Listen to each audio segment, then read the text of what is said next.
Air India ভারতের গর্ব, কিন্তু আকাশে উড়ে বেড়ানো এই স্বপ্নের পেছনে লুকিয়ে আছে ১৩০০ মৃত্যুর করুণ ইতিহাস।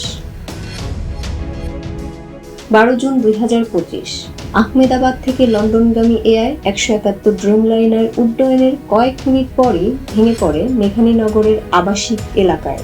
২৪২ আরোহীর মধ্যে প্রাণ হারিয়েছেন অন্তত ২০৪ জন। এই দুর্ঘটনা কোনো ব্যতিক্রম নয়।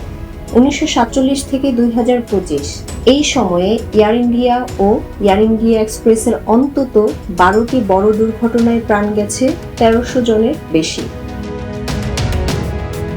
সবচেয়ে ভয়ঙ্কর ছিল ১৯৮৫ সালের কানিষ্কা বিস্ফোরণ। আকাশে উড়ে যায় বোয়িং ৭৪৭, মারা যান ৩২৯ জন।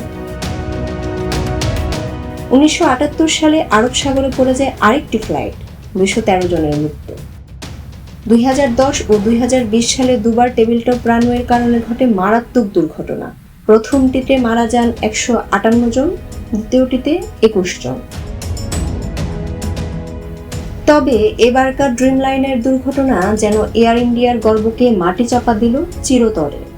প্রতিবারই প্রযুক্তি, নিরাপত্তা আর প্রতিশ্রুতির কথা বলা হয়, কিন্তু বরাবরই প্রশ্ন জাগে, কত মৃত্যু হলে আকাশে আবার ভরসা ফেরানো যাবে? এটা শুধু এক একটা বিমান ভেঙে পড়ার গল্প নয়, এটা শোকের, অবহেলার আর হারিয়ে যাওয়া শত শত জীবনের দীর্ঘ এক ট্র্যাজেডি। আকাশে যদি গল্প লেখা হয়, তাহলে এই গল্পের নাম গর্বের ছায়ায় মৃত্যু। অর্পিতা, প্রজন্ম ২৪।